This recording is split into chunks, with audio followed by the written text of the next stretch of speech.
Hello friends, स्वागत है आपका शिक्षा हब के यूट्यूब चैनल पे। ठीक है, तो आज जो हम करेंगे वो सूर्य के बारे में देखेंगे हम लोग।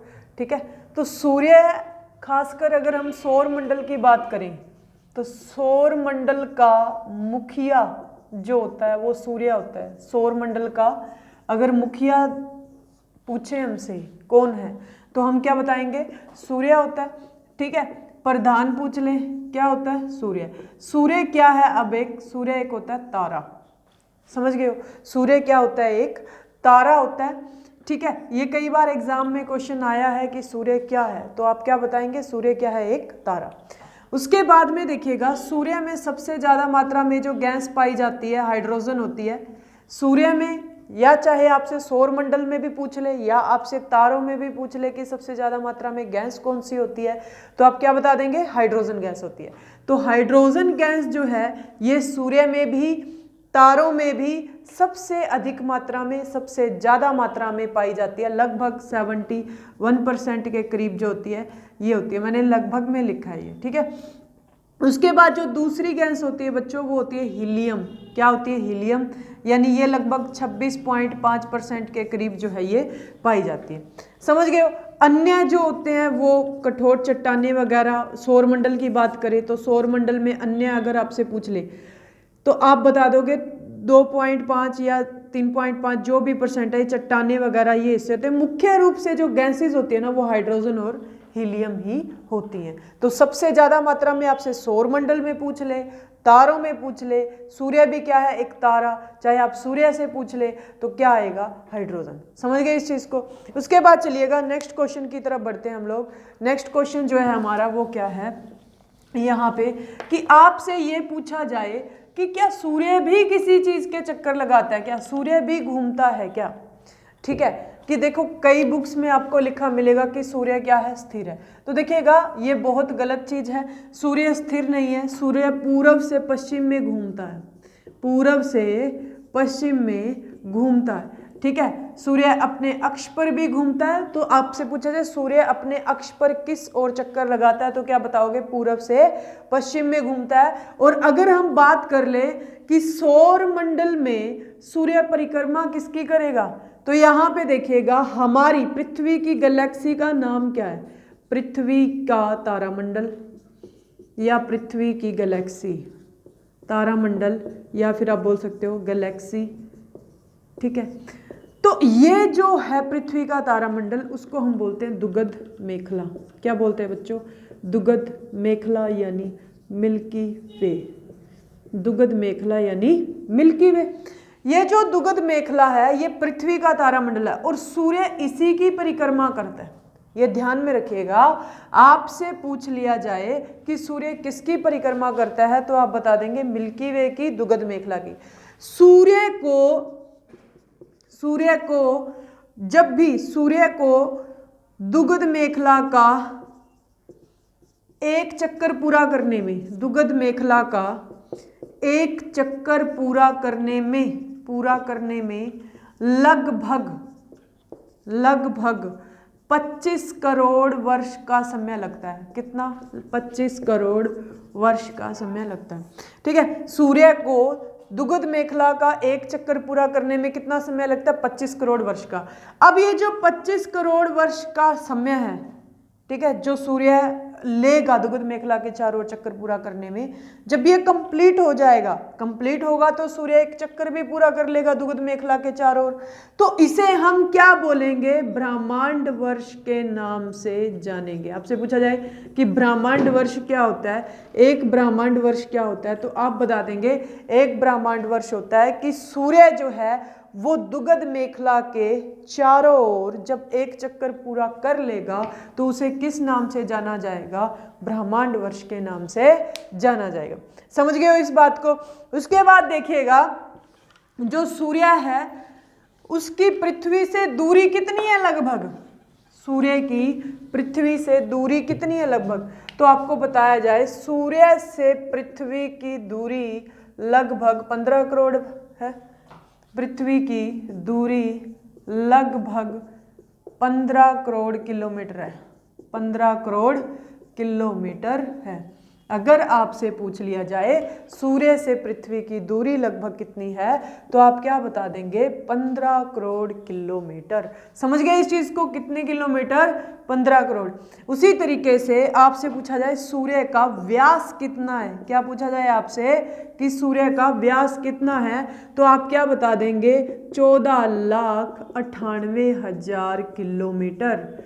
14,98,000 किलोमीटर जो है, ये लगभग में हम सारी की सारी बातें कर रहे हैं, पेपर में भी आपको इसके करीब का ही मिलेगा। ठीक है, तो सूर्य का व्यास कितना होता है? 14,98,000 किलोमीटर।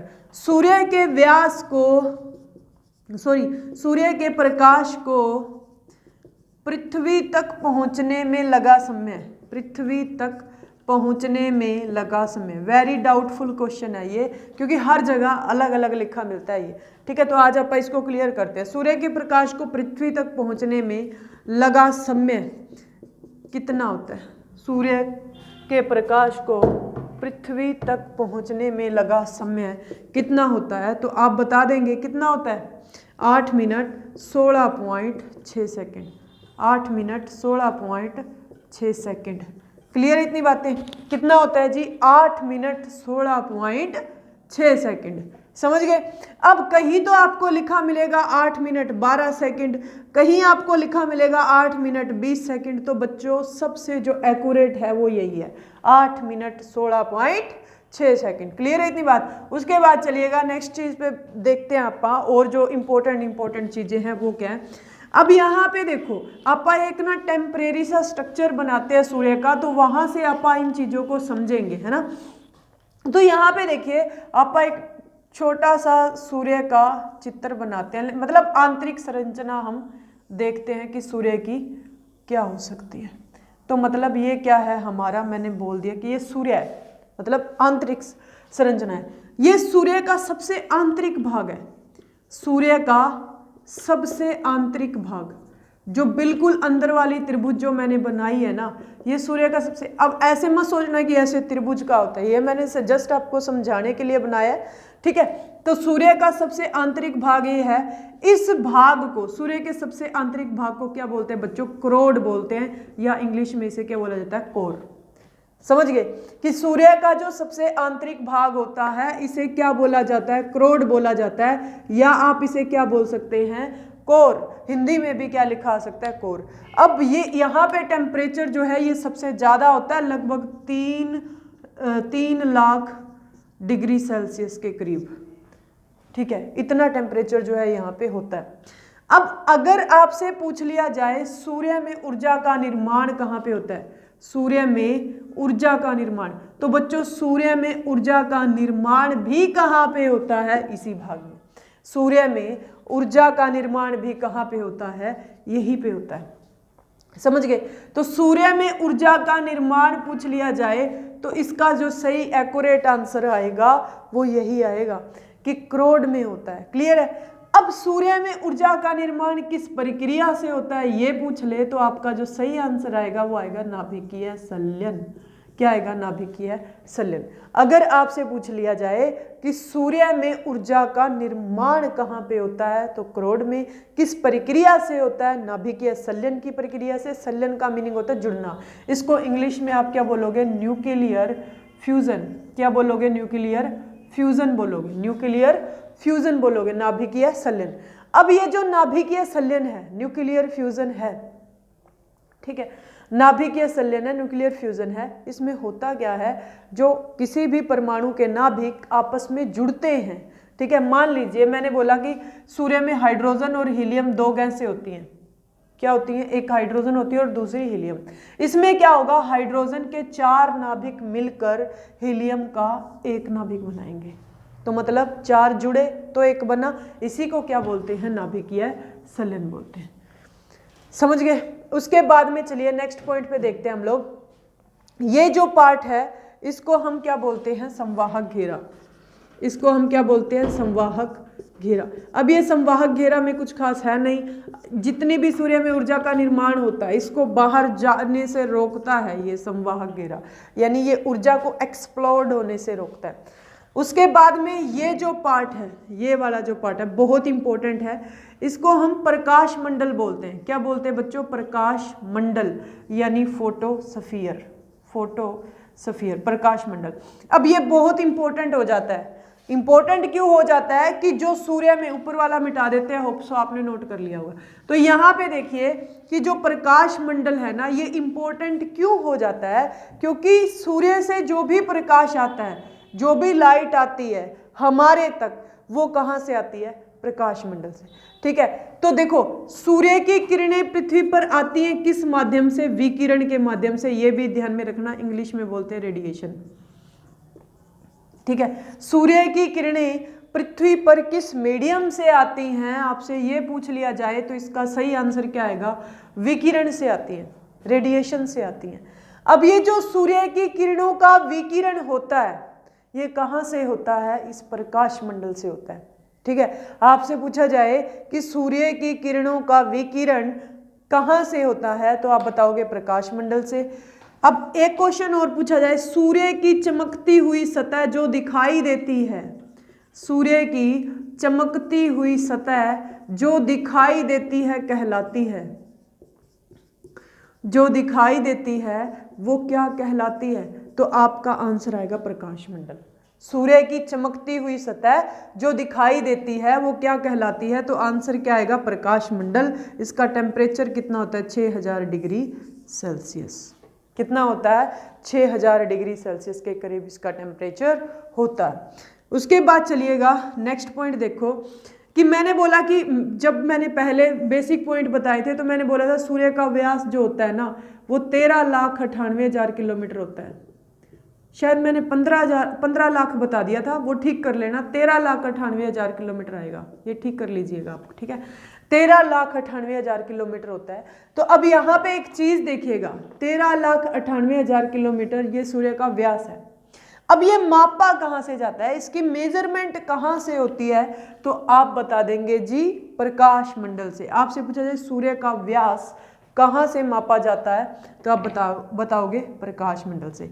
अब देखो नॉर्मल दिनों में जो हमें दिखाई देता है वो प्रकाश मंडल दिखाई देता है, लेकिन देखिएगा एक होता है सूर्य ग्रहण। क्या होता है? सूर्य ग्रहण, जो अमावस्या के दिन लगता है। ठीक है, पृथ्वी और सूर्य के बीच में चंद्रमा के आ जाने से सूर्य ग्रहण होता है, और किस दिन होता है? अमावस्या के दिन।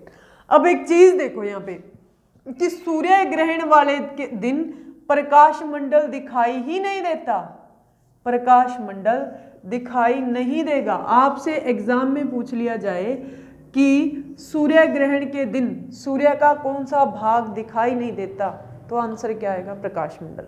समझ गए? क्लियर है इतनी बातें? उसके बाद में चलिए ये जो नेक्स्ट पॉइंट, ये वाली चीज हमने बनाई है, इसको वर्णमंडल बोलते हैं। वर्णमंडल, वर्णमंडल ये प्रकाश मंडल के पीछे का भाग होता है। आपसे एग्जाम में पूछा जाए प्रकाश मंडल के पीछे के भाग को क्या बोलते हैं, तो क्या बताओगे? वर्णमंडल बताओगे। वर्ण होता है रंग। क्या होता है? रंग। ठीक है, ये सूर्य को में रंग बिखेरता है वर्णमंडल। अब एक चीज देखो, आपसे पूछा जाए सूर्य ग्रहण के दिन चमकती हुई पट्टी के समान कौन दिखाई देता है? सूर्य ग्रहण के दिन चमकती हुई पट्टी के समान दिखाई देने वाला भाग कौन सा है? तो आपका आंसर क्या आएगा? वर्णमंडल। सूर्य ग्रहण के दिन चमकती हुई पट्टी के समान दिखाई देने वाला भाग कौन सा है? तो आंसर क्या आएगा? वर्णमंडल। उसके बाद चलिएगा, इसमें कुछ खास और है नहीं, ये जो लास्ट पार्ट यहाँ पे आपको दिख रहा है इसको हम बोलते हैं किरीट, कोरोना। इसमें एक पॉइंट है, कोरोना ये नहीं जो बीमारी चल रही है, ये कोरोना ऑलरेडी है। ठीक है, इसको किरीट को ही इंग्लिश में कोरोना बोलते हैं। अब यहाँ पे देखिए ये जो किरीट वाला भाग है ना, ये वहां पे प्रकाश मंडल में मैंने आपको एक बात बताई थी कि सूर्य ग्रहण के समय प्रकाश मंडल दिखाई नहीं देता है ना, तो फिर कौन सा भाग दिखाई देता है? प्रकाश मंडल दिखाई नहीं देता, जो ऑलवेज दिखाई देता है, लेकिन किरीट जो है ये सूर्य ग्रहण के दिन दिखाई देता है। आपसे पूछा जाए सूर्य ग्रहण के दिन सूर्य का दिखाई देने वाला भाग, सूर्य ग्रहण के दिन सूर्य का दिखाई देने वाला भाग, सूर्य का दिखाई देने वाला भाग कौन सा है? तो ये क्या आएगा? किरीट। क्या आएगा जी? किरीट। क्लियर है इतनी बातें? तो ये मैंने आपको बता दिया, ये सारा का सारा हमने जो पढ़ा वो सूर्य के बारे में था। ठीक है, आगे भी ऐसी वीडियोस लेके आते रहेंगे आपके सामने। जिसने भी चैनल को सब्सक्राइब नहीं किया है वो चैनल को सब्सक्राइब कर ले, ताकि हम आपको बहुत अच्छे तरीके से पढ़ा सके और मोटिवेट होकर पढ़ा सके। Thank you so much.